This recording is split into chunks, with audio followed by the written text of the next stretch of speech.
pas un bon argument, parce que Garp, il s'en bat les steaks. Comme Gapadre adore le dire, Garp, il y avait des enfants qui étaient assassinés et tout, il s'en battait les steaks. Il savait que le gouvernement mondial, il traitait des gens en esclavage, il s'en battait les steaks. On n'a pas attendu que Saturne se transforme en Gyokai, là, en Yokai Gyuki, pour comprendre que c'était des monstres, tu vois. On savait déjà que c'était des monstres.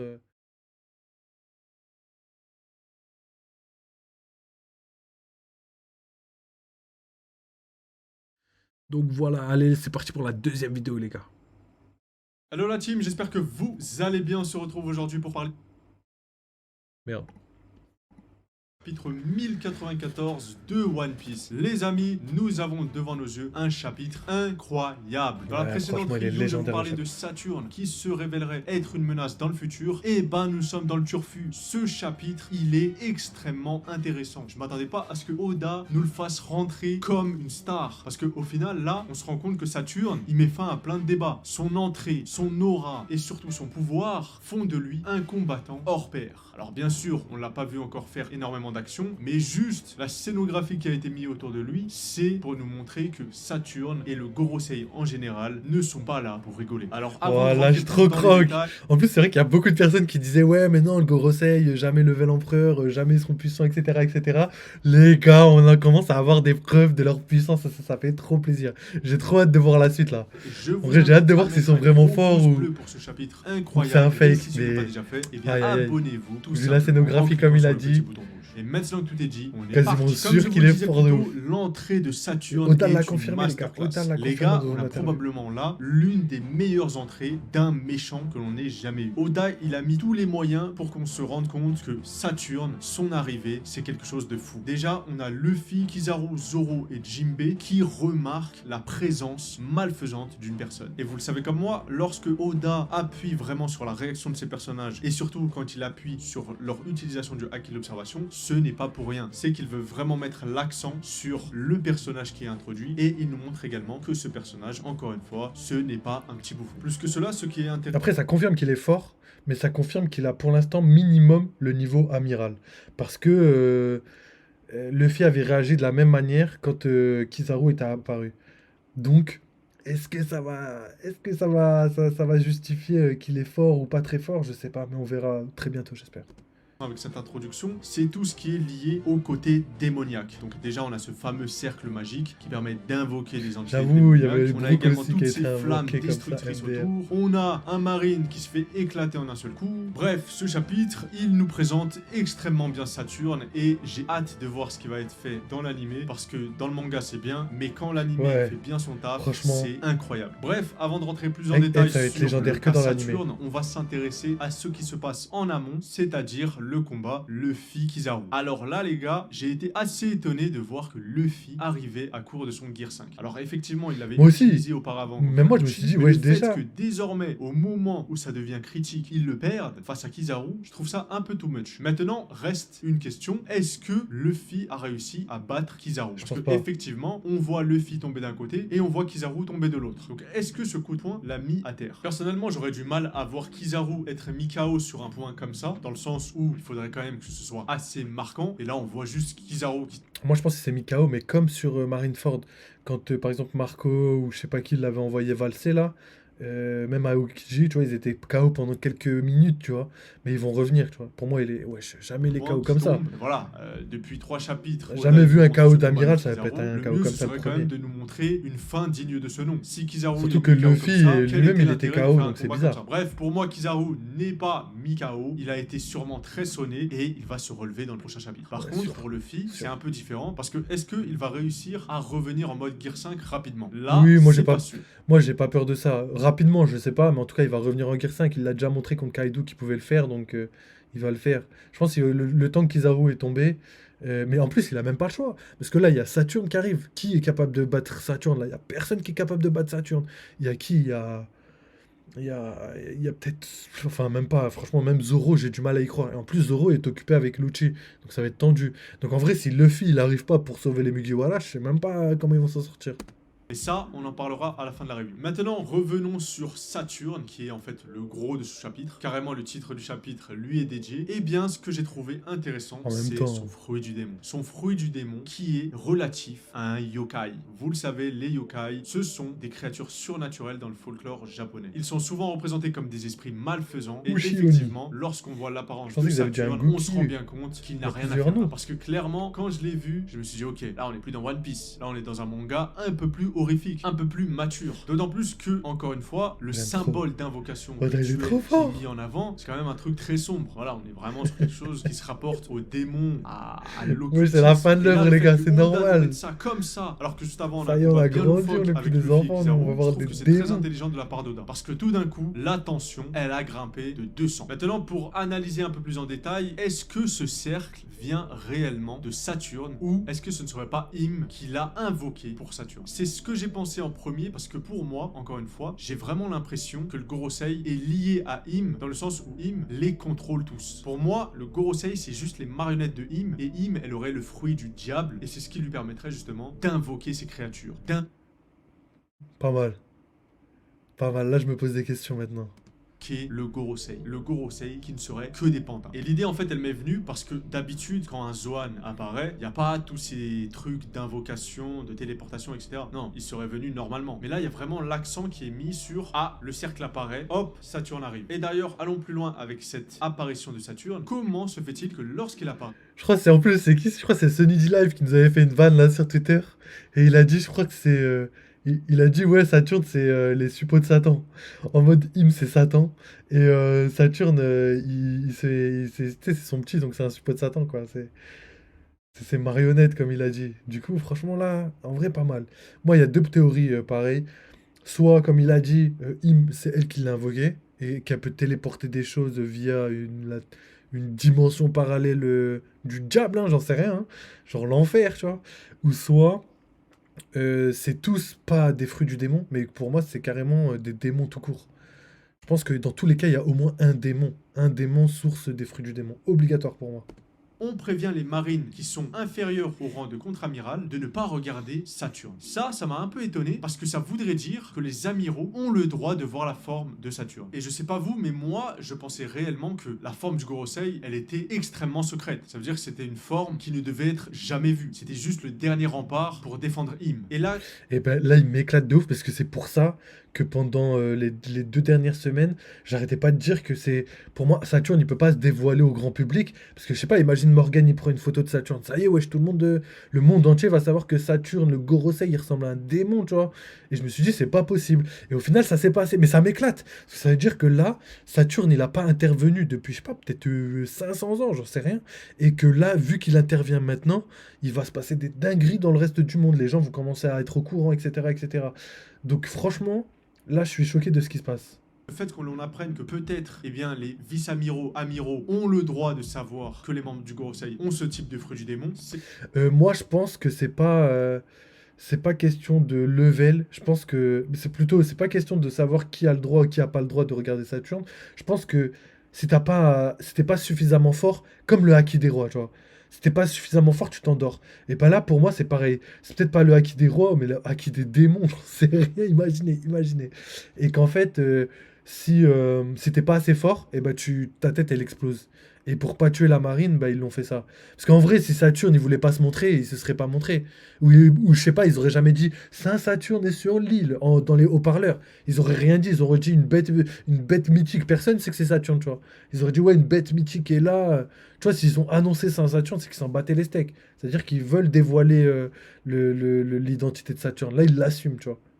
un peu une incohérence, dans le sens où je verrais mal des vice-amiraux ou amiraux servir des monstres. Parce qu'on le rappelle, la majorité des personnages qui se sont intégrés à la marine, qui l'ont rejoint, eh ben, ils sont là pour faire une justice. Ils sont là pour rétablir l'ordre. Et s'ils voient et qu'ils savent qu'ils sont dirigés par des monstres, pourquoi ils n'ont pas commencé à se révolter? Ou pourquoi ils continuent à servir le gouvernement mondial? Ça, Non, moi, ça veut rien dire, ça. Ça veut rien dire. Parce qu'en fait, je sais pas, tu vois, c'est un pouvoir du fruit du démon, donc ils sont habitués à avoir des gens avec des pouvoirs de fruit du démon. Donc moi, je pense qu'ils s'en battent les steaks en vrai, de savoir. Enfin, la marine, ils s'en battent les steaks, ils obéissent aux ordres, c'est des soldats, quoi. peu bizarre parce que imaginez Garp, il sait qu'au top de la hiérarchie, il y a le Gorosei. Et le Gorosei, ils font ce qu'ils veulent. Et ce sont des monstres. Vous voyez vraiment Garp se dire oui, oui, je savais que Saturne c'était un monstre démon. Ça, c'est pas un bon argument, parce que Garp, il s'en bat les steaks. Comme Gapadre adore le dire, Garp, il y avait des enfants qui étaient assassinés et tout, il s'en battait les steaks. Il savait que le gouvernement mondial, il traitait des gens en esclavage, il s'en battait les steaks. On n'a pas attendu que Saturne se transforme en Gyokai, là, en Yokai Gyuki, pour comprendre que c'était des monstres, tu vois. On savait déjà que c'était des monstres, mais pas physiques, tu vois. On s'en fout.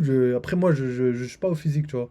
Je pense que Garp, il savait déjà que c'était des monstres, mais de manière psychologique, on va dire. Je savais également qu'il y avait Im, voilà, qui était le roi du monde. Im, et par ça contre, ne me personne pose n'est au aucun courant. souci. Ah là, personnellement, Personne si c'était le cas, connaît mon Im. estime pour Garp, elle descendrait à 0. Parce qu'il n'y a aucun monde où il accepterait de servir des monstres. Après, bien sûr, j'ai parlé de Im. Là, j'ai quand même rajouté un peu plus. Parce Mais il que sert pour moi, déjà des Im, monstres. elle est strictement secrète. Cette entité qui est Im, elle n'est connue que par le Gorosei. Pour moi, il n'y a personne d'autre qui connaît son existence. Bon, maintenant, Sabo, il le connaît. Mais c'est impossible que les membres de la marine soient au courant de l'existence de Imu. Sinon, ça ferait Non, aucun Imu, sens. jamais Sinon, personne. il n'y aurait même pas de gouvernement mondial. Puisque les rois refuseraient de servir un roi ultime. Bref, c'était ma petite parenthèse. Ça m'a un peu Pour étonné Imu, cette oui. phrase de oh, les contre-amiraux n'ont pas le droit de voir Saturne. Ça veut dire que les Vies ont le droit, Kizaru a le droit. Donc Saturne, C'est pas un qu'ils peu ont un pas le guerrier droit, connu, c'est qu'ils bizarre. s'ils Et pourquoi, regardent, en fait, ils que meurent. les contre-amiraux, genre parce qu'ils sont trop faibles pour me regarder. Maintenant, on aura sûrement des explications sur ça. Mais Moi, je pense ce plus qui est que c'est ça. assez énorme, c'est la manière dont il tue ce marine. Alors effectivement, on peut pas réellement savoir comment il l'a tué, mais si c'est réellement ce regard qui a tué ce marine, je vous le dis, on a peut-être devant nos yeux une forme avancée du Haki des Rois. Moi, c'est ce que j'ai pensé directement. Mais c'est Parce ce le que je Haki disais des il y a Rois, 2 on a secondes. vu qu'il permettait Imaginez, de les gars. paralyser les gens, qu'il permettait de les terrifier, de les faire s'évanouir. Maintenant, pourquoi pas imaginer que le Haki des Rois éveillé permette de tuer quelqu'un d'un seul regard. Et là, on est vraiment sur des pouvoirs dignes d'un dieu. Et c'est ce que sont censés représenter le Gorosei. Donc personnellement, ça C'est pour ça que j'ai pas dit Haki des rois, Haki des démons,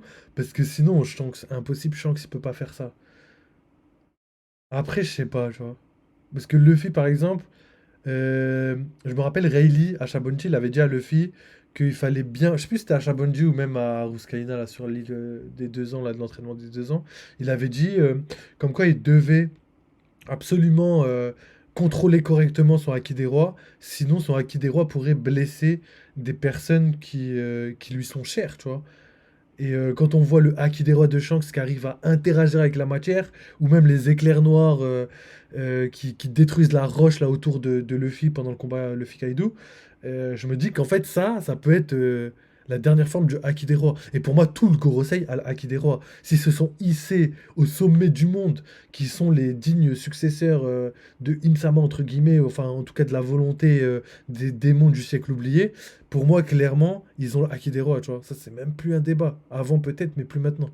des rois. Voilà, on est sur un personnage qui se présente comme un top tier, donc pourquoi pas lui attribuer le Haki des rois. Bref, allons encore plus en Sûr, détail c'est en Haki du analysant conquérant, ils ont ce tout fameux conquéri, cercle démoniaque. Ils ont conquéri Nous les voyons 10 dessus carrément. le chiffre 5. Alors, il y a plusieurs hypothèses concernant ce fameux De toute façon, chiffre. c'est un Est-ce S. que c'est simplement la représentation du Gorosei, sachant que les membres du Gorosei sont au nombre de 5, ou est-ce que nous avons simplement là une sorte de rang parmi le Gorosei? Donc Saturne serait le plus faible du Gorosei. Mais Moi, c'est sûr, j'aime bien c'est le ces gens. premier, c'est le premier à être vu. Il allait pas dévoiler le mec le plus balèze. Mais en plus de ça, Im-sama, c'est le numéro 6.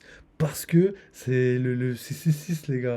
Délire, ça serait 666. intéressant à voir, mais je pense pas que ça ira aussi loin dans le sens où le Gorosei a l'air assez équilibré vis-à-vis de ses membres, et voilà, ça aurait aucun intérêt qu'il y en ait un qui surpasse l'autre, etc. Mais pourquoi Mais pas, si, voilà. mais ça a tout un intérêt, au contraire. En fait, les gens, ils pensent que Oda, il fait tout à la même échelle, tu vois. Par exemple, que Amiral, tous les amiraux, ils ont le même level, que tous les empereurs, ils ont le même level et tout. Mais non, pas du tout. On a plusieurs preuves que les amiraux n'ont pas le même level et que bah, par exemple, Akainu et Aokiji, ils n'ont pas le même level parce qu'il y en a un qui a gagné, tu vois. Et même si c'est pas très éloigné des deux et que c'est très serré, il y a quand même quelqu'un qui surpasse l'autre. Et pour moi, c'est pareil dans le Gorosei. Ils sont assez équilibrés, comme il a dit, mais par contre, il y a des petits détails qui font qu'ils sont un peu plus forts, tu vois. Imaginez donc que le plus jeune, donc le blond, ce serait le numéro 1, le numéro 2, ce serait Vénus, donc celui avec le sabre. Voilà, ça peut être assez intéressant. Dites-moi ce que vous en pensez en commentaire. Bref, Non, moi je pense que c'est le contraire. Le numéro 2, il est blond, un peu comme Sanji. Donc je le vois, plutôt lui là, comment il s'appelle là, lui là. Pour moi, c'est le numéro 2. Et le numéro 1, c'est lui là. Le numéro 1, c'est lui. Regarde, il est vert comme Zoro. Lui, il est jaune comme Sanji. Lui, il est bleu comme, je sais pas, comme Jinbei ou j'en sais rien, tu vois. Et non, je pense franchement, les gars, là, on a des ennemis balèzes pour la fin du manga. J'ai trop hâte, Maintenant, j'aime j'aimerais trop. encore une fois parler de l'apparence de Saturne, parce que personnellement, comme je vous le disais plus tôt, je trouve le contraste avec Luffy et le gouvernement mondial extrêmement intéressant. On a vraiment là, devant nos yeux, la raison pour laquelle Oda veut faire de Luffy un personnage goofy, un personnage un peu stupide, qui rigole tout le temps, etc. C'est parce qu'il sait que dans le futur, les ennemis finaux, c'est le gouvernement mondial. Et le gouvernement mondial, c'est totalement l'inverse. C'est des ennemis bien dark, bien sombres, on sait pas ce qu'ils font derrière le château, mais clairement, ils font très peur, et je vous le dis, hein, c'est ce gouvernement mondial, c'est l'ennemi à abattre. Il y a personne d'autre qui mérite autant de se faire démonter. Moi, j'ai aucun... Non, franchement, là, moi, je trouve ça légendaire. J'adore ce qui se passe. Oda, ce qu'il a fait, c'est légendaire. Et il a raison. C'est vrai que là, on a les personnes les plus sérieuses du monde, les plus démoniaques du monde. Et en face, on a le mec le plus bête du monde, avec le pouvoir le plus fantaisiste et en même temps le plus joyeux, entre guillemets. Donc, on a vraiment un contraste parfait. Et le combat s'annonce légendaire. D'un côté, on aura des mecs qui vont faire des attaques ténébreuses de démons. Et de l'autre côté, t'as un mec qui va rigoler, rebondir et tout. On va s'éclater pour la fin du manga. J'ai trop hâte. pitié pour le Gorosei et encore moins pour Im. Donc ces personnages sont présentés comme des démons et face à des démons, il faut quand même une lumière, quelque chose à laquelle on peut se rattacher Oui, un et dieu. ce sera Luffy. Luffy qui va battre cette obscurité avec sa lumière exceptionnelle. Bien sûr, au final, on se rend compte également que le gouvernement mondial, il est là pour rajouter de la tension. Donc le côté un petit peu cartoonesque, je pense qu'il sera mis de côté dans les moments vraiment tendus. Par exemple, moi, je me rappelle très bien du combat Kaido contre Luffy. À la fin, Luffy, même s'il faisait un petit peu ses délires cartoonesques, tu vois bien qu'à la fin il est très sérieux. Il n'y a pas de Ouais, il y en a il beaucoup rigole. moins à la Au fin. dernier moment, grosse patate, tu vois Luffy bien sérieux en mode Gear 5. Donc voilà les gars, pour ceux qui s'inquiètent un peu du côté cartoon, vous inquiétez pas, on n'aura pas tout le temps ça. Là on l'a mangé contre Kizaru. Vous allez voir si Luffy revient en Gear 5 contre Saturne, il l'aura pas. Il aura pas de côté cartoon. Ou du moins il l'aura au début, puis après il va être vraiment en mode serious business. Et d'ailleurs en parlant du combat Luffy contre Saturne, j'ai envie de vous dire, théorie confirmée. Parce que là, il n'y a aucun monde où Sanji, qui est le seul à présent face à Saturne, lui fasse un combat. Dans le sens où là, on est vraiment sur un nouveau type d'ennemi et je vois mal Sanji battre Saturne. Mais justement, intéressons-nous plus sur cet affrontement qui aura probablement lieu dans le prochain chapitre. Est-ce que ce ne serait pas là un très beau parallèle fait par Oda? Sanji, on sait qu'il a le Diable Jump, donc c'est-à-dire qu'il est capable d'enflammer ses pieds. On ne sait pas vraiment grâce à quoi il est capable de faire ça. Certains disent que c'est la friction, d'autres disent que c'est dans ses gènes, mais je trouve ça très intéressant que ce soit Sanji qui soit le premier à se confronter à Saturne, parce qu'il y aura un très beau parallèle entre celui qui a une jambe du diable et celui en face qui est carrément un démon. Et d'ailleurs, ça me rappelle une image de Sanji qui disait qu'à un moment donné, la marine le prendrait au sérieux. C'est-à-dire qu'avant, il ne le connaissait pas, mais arrivera un jour où il se montrera comme une vraie menace. Donc pourquoi pas Sanji Saturne? Maintenant, comme je vous l'ai dit, je vois... Non, comme j'ai dit, j'y crois pas. Sanji Saturn, c'est-à-dire genre Lucci, il serait plus important que Saturne dans le sens où le Zoro se bat contre Saturne. Pour moi, là, il n'y a plus aucun monde où c'est possible de le battre maintenant, Saturne. Là, faut se dire, il y a Kizaru et Saturne. Là, les deux ensemble, là, avec le level actuel, c'est impossible. Et si on rajoute Lucci au trio, tu vois, on a que Sanji, Luffy et Zoro. Et pour moi, Sanji, Luffy, Zoro, VS Saturne, là, et Lucci et Kizaru, pour moi, c'est. Là, la marine, là, il m'éclate, là. Là, moi qui avais peur que la marine, il se fasse rouler dessus pour la fin du manga, là, on vient enfin d'avoir la confirmation que non, les gars, là, on a vraiment des bêtes démoniaques. Je pense que là, c'est juste un petit avant-goût qui nous dit. En fait, après Kaido, on se disait, ouais, mais c'est bon, Luffy. Regardez quand, juste avant le combat Kizaru-Luffy. En fait, Luffy, on l'avait tellement idolâtré après qu'il ait vaincu Kaido que les gens pensaient carrément que Luffy allait one-shot Kizaru. Ils étaient là en mode, ouais, bah, il va le one-shot, ouais, ça y est, Gear 5, trop fort, on a vu l'épisode, il est légendaire et tout. Donc, forcément, dans l'inconscient des gens, c'était ça. Et là, en fait, Oda est en train de remettre tout le monde. Voilà, il est en train de remettre tout le monde d'accord. Il est en train de dire, doucement, doucement, vous avez cru que ça y est, Luffy, c'était la fin du manga ou quoi? Non, non, il reste encore l'ennemi final. Et l'ennemi final, faut qu'il soit imbattable pour, euh, pour qu'on ait la satisfaction d'une fin de manga. Si on se bat, regardez le Naruto et Sasuke contre Kaguya ou même Madara et tout, les ennemis, ils étaient mais à des années-lumière de leur puissance, tu vois. Et que même Naruto est mort, même Sasuke est mort, ils ont dû revenir à la vie via une technique de Rikudo, tu vois. Donc, Donc, ouais, un deux ex machina pour les gars qui connaissent un petit peu les bails de scénaristique, tout ça.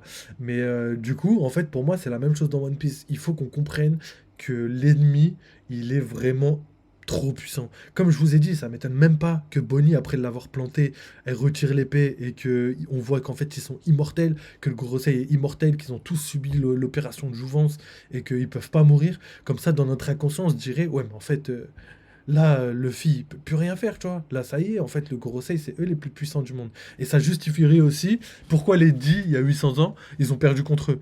Les Dix, faut pas oublier, ils avaient les armes antiques. C'était une île avancée technologiquement. Donc, ils avaient tout ce qu'on voit là de Vegapunk et tout. Ça, c'était là, il y a 800 ans, tu vois. Et ils ont quand même perdu avec les armes antiques, avec leur technologie, avec leur savoir, avec leur puissance, avec le fait que ce soit des Dix. Ils ont quand même perdu. Même les Dix, je crois, ils étaient affiliés au Lunaria. Et c'est pour ça que les Lunaria, ils ont été décimés eux aussi. Donc même les Lunariens, on voit leur génétique comme quoi ils sont trop puissants, etc. Donc quand on voit toute cette puissance qui a été éclatée par les fondateurs Imsama, etc., et ben là on comprend pourquoi, pourquoi ils se sont fait battre, comment ils auraient pu perdre alors qu'ils avaient tout le nécessaire pour gagner. Wesh, arme antique, technologie suprême. Ils avaient des armées de robots, comme on a vu sur la Lune, ou je sais plus, on a vu ça aussi. Ils avaient trop plein de trucs qui faisaient que c'était impossible il y a 800 ans de perdre. Tu vois, ils avaient toute la technologie, la puissance, les armes, tout ce que tu veux. Et au final, ils ont quand même perdu. Et ils ont perdu contre le gouvernement mondial. Donc des mecs qui sont ils mettent des casques et ils sont débiles. C'est des débiles mentaux. Et en fait, on se rend compte maintenant que c'est pas juste des débiles mentaux. Moi, j'attends de voir les Chevaliers Divins. J'attends de voir du coup le Gorosei en action et, euh, et Imsama tout simplement. Je pense que là, le Chevalier Divin, Gorosei, Imsama, je pense que minimum c'est level empereur. Après, pas tous les Chevaliers Divins, mais au moins le chef là, Figarland, ou sinon peut-être si Figarland il a un fils jumeau de Shanks par exemple, tu vois, que lui aussi est le level empereur. Donc là, on aurait une dizaine d'empereurs face à Luffy qui va faire des alliances avec Shanks, avec je sais pas, même Zoro, il aura le level empereur et tout, tu vois, pour rattraper cette puissance, mais c'est obligatoire pour une fin de manga. Là, maintenant, avant, je doutais, là, j'en suis sûr maintenant. Là, Saturne, il a mis tout le monde d'accord, ça m'éclate. Ce combat s'éterniser, mais ce serait très intéressant de les voir quand même s'échanger quelques coups. Maintenant, la dernière case, c'est quand même la plus importante, Parfait. c'est tout simplement Bonnie qui blesse Saturne, donc il lui plante un Regardez sabre. la Et là, tête de pour le Saturne. coup, ça décrédibilise un petit peu le personnage de Saturne parce qu'il aurait pu le voir venir. Maintenant, ce coup, on est d'accord. Mais c'est ça qui me tue. C'est qu'en fait, là, Oda, mais il est trop malin. Il est trop malin. Je pense qu'il a fait exprès de faire planter Saturne pour vous dire, mais non, mais vous inquiétez pas. En fait, il est pas si fort que ça, Saturne. Et dans le prochain chapitre, on va voir Saturne hyper puissant qui va retirer l'arme, qui va dégommer tout le monde. Et qu'après, ils seront obligés de fuir. Comme quand ils ont fui à Shabonji. On sait que cet arc, c'est l'arc de Shabonji, tu vois. Il y a un parallélisme entre Shabonji et cet arc-là. Et à cet arc-là, tout le monde a été séparé, renvoyé par Kuma, sauvé de justesse. Et là, malheureusement, j'ai l'impression que c'est ce qui va se repasser, mais d'une manière différente. Là, je pense que c'est pas possible là, de battre Saturne tout de suite. Il ne lui a rien fait J'espère. du tout, Après, ce et serait cela ne dommage qu'il m'étonne perde pas tout de qu'il se suite soit Saturne. laissé planter. On vient Au juste de le final, voir pour ce et coup, il ne vaut son presque pouvoir, rien, on va sauf plus le voir. qu'il nous apprend quelque chose. Bonnie a sûrement dû voir l'implication de Saturne pour le sort de son père, Kuma. Et effectivement, on a une petite bulle de dialogue où l'on comprend que c'est Saturne qui a ordonné à Vegapunk d'enlever toute identité à Kuma. Et nous avons donc là le vrai responsable. Saturne, Après ça, franchement, les gars, on le savait un petit peu dans le sens où Saturne, c'est la plus haute autorité des divisions scientifiques. C'est lui le dieu de la science et de la défense. Donc, pour moi, c'était logique que lui ait un rapport avec Kuma, avec toute cette histoire sombre. Donc, je sais pas d'où ça vient, mais on va bientôt avoir des réponses, j'espère. de la défense et de la science, a voulu faire de Kuma une machine dénuée d'émotions, dénuée de souvenirs. Mais pour quelle raison? Eh bien ça les amis, je suis convaincu qu'on va l'apprendre dans les prochains chapitres. Le flashback de Kuma, je vous le dis, ça va être un pur banger. Et Ouais. pour moi, voilà, si je peux vous partager rapidement une théorie concernant Kuma, cela ne m'étonnerait pas que c'était simplement un esclave étudié car il était d'une race spéciale. Et Saturne, ne voulant pas que Kuma se serve des informations qu'il a dû apprendre à Marie-Joise, eh bien il a ordonné à Vegapunk de lui enlever tout souvenir, toute identité. Après, quel secret Moi, Kuma peut bien moi, détenir? honnêtement, je pense que c'est même pas un esclave ou quoi. Moi, je pense qu'il était à Marie-Joie. Je pense qu'il doit y avoir des relations entre lui. S'il est à la tête d'un pays, il y a moyen que ce pays-là, il soit affilié au gouvernement mondial et que ce soit un croisé, entre guillemets, Tenryubito humain, tu vois. Je pense que c'est pas impossible, hein.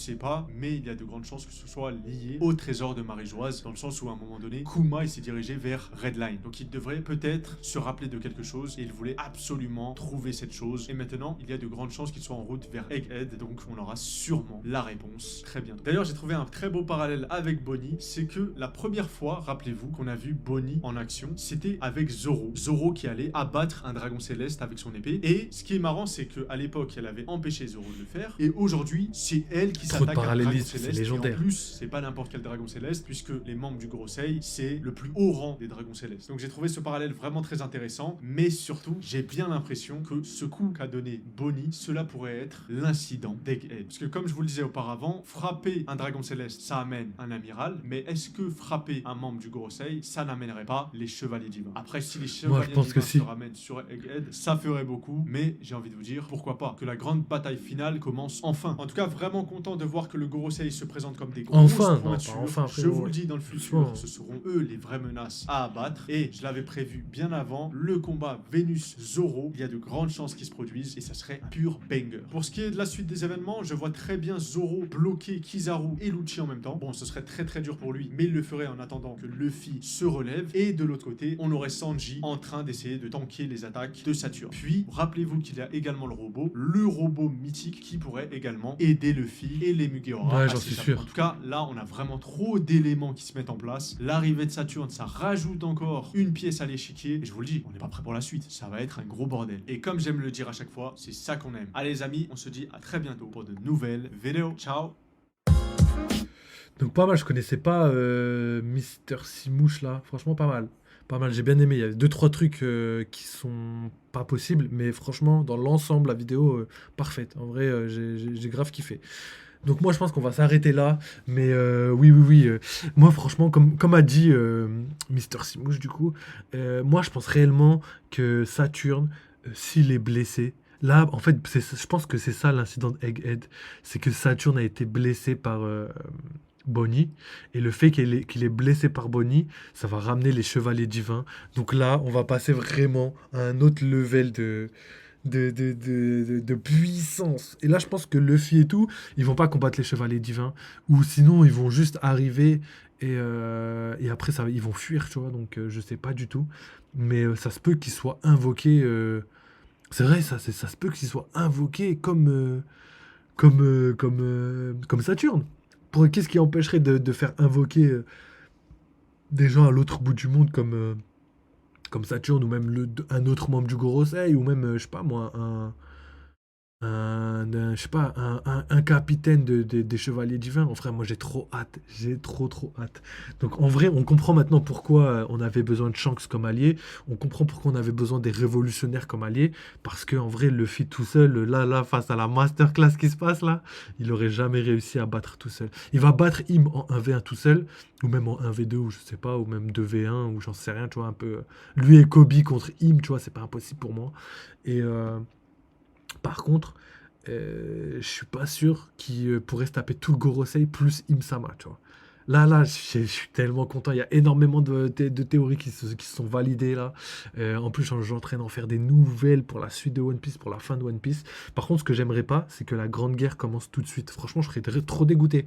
J'ai besoin d'encore un petit peu d'exploration. J'ai besoin qu'ils aillent à Elbaf, j'ai besoin qu'ils aillent bouger un petit peu à droite, à gauche et tout. Et comme je vous ai dit, pour moi, la Grande Guerre, elle peut pas commencer parce on n'a pas les armes antiques, on n'a pas ouvert Wano et on n'a pas non plus détruit l'île des hommes poissons. Donc en fait, on n'a pas réalisé les prophéties, etc. qu'il faut pour la Grande Guerre finale. Pour moi, c'est comme ça que je le vois, sincèrement. Donc pour moi, on va d'abord à la Hoftel et après, Grande Guerre. Sur le chemin du retour, tu vois. Par exemple, ils partent à Raftel, One Piece, tout ça, Secret du Monde, 800 ans, ils sont dégoûtés d'apprendre ce qu'a fait le gouvernement mondial. Demi-tour, ils arrivent, ils partent à Wano. Non, il part, j'avais dit Elba, parce que j'ai une théorie d'ailleurs, je vous la mettrai un petit peu là-bas, là, comme ça vous pourrez regarder ce que je dis. Mais j'avais dit d'abord il passe à Elbaf, parce que pour moi il y a une arme antique là-bas. Ensuite il passe à Wano, parce qu'il y a pour moi la deuxième arme antique. Et après, en dernier, il passe à l'île des hommes poissons pour pouvoir récupérer Shirahoshi et tous ensemble partir pour emmener tout ça. D'ailleurs, c'est comme le Noah, on sait qu'il y a le Noah. Moi, je me demandais en fait à quoi servait le Noah sur l'île des hommes poissons, mais j'ai trouvé, c'est tout simple. C'est en fait Noah, ça s'appelle Noah, mais c'est comme l'arche de Noé, tu vois. En fait, cette arche, elle a été créée par Joy Boy pour pouvoir emmener tous les hommes poissons à la surface, tu vois. Pour pouvoir mettre tous les vivres, les animaux, tout ce que tu veux, les plantes, tout ce que tu veux et les emmener à la surface parce que ce sera fini. L'île des hommes poissons, elle n'est pas faite pour les hommes poissons. Les hommes poissons sont faits pour vivre à la surface comme tout le monde, tu vois, pour vivre avec tout le monde. Et en fait, pour moi, c'est pour ça que ça s'appelle le Noah, parce que c'est l'arche de Noé, c'est tout simple. Et j'avais pas vu avant, mais en fait, pour moi, c'est logique maintenant. Et du coup, il va servir à la fin pour ça. Donc, c'est pas Pluton, hein. Certains pensaient que Noah c'était Pluton. Même moi, pendant un moment, j'ai douté. Mais non, Pluton, en fait, c'est pas du tout un vaisseau de guerre comme on pourrait le penser. Pour moi, c'est un humain. Pluton, Uranus et Poséidon, pour moi, les trois, c'est des humains. Donc, trois princesses, je sais pas, mais on verra, on verra. Donc, vas-y, je vous laisse là. On a 1 heure de live. Donc, je vais sûrement faire une petite heure de live sur Elden Ring. On va expa un petit peu. On va essayer de battre quelques boss pour avoir plus de puissance là. J'ai besoin d'un peu de vie là, parce que là, j'ai pas assez monté la vie. Maintenant, je suis en PLS. Contre les boss là, je suis contre le géant de feu pour les gens qui connaissent, laisse tomber, trop fort, trop fort. En fait, il est trop fort dans le sens où il fait trop de dégâts. Mais sinon, en vrai, ça va. Il est un peu lent au début, donc on va voir la deuxième forme, comment il est. Donc voilà, merci les gars d'avoir suivi. Je vous fais la rediff sur YouTube très bientôt. Et dans tous les cas, on se capte très vite les gars. Prenez soin de vous et à très très vite. Allez, ciao les mecs. À tout à l'heure pour les gars de Twitch pour le live Elden Ring. Allez.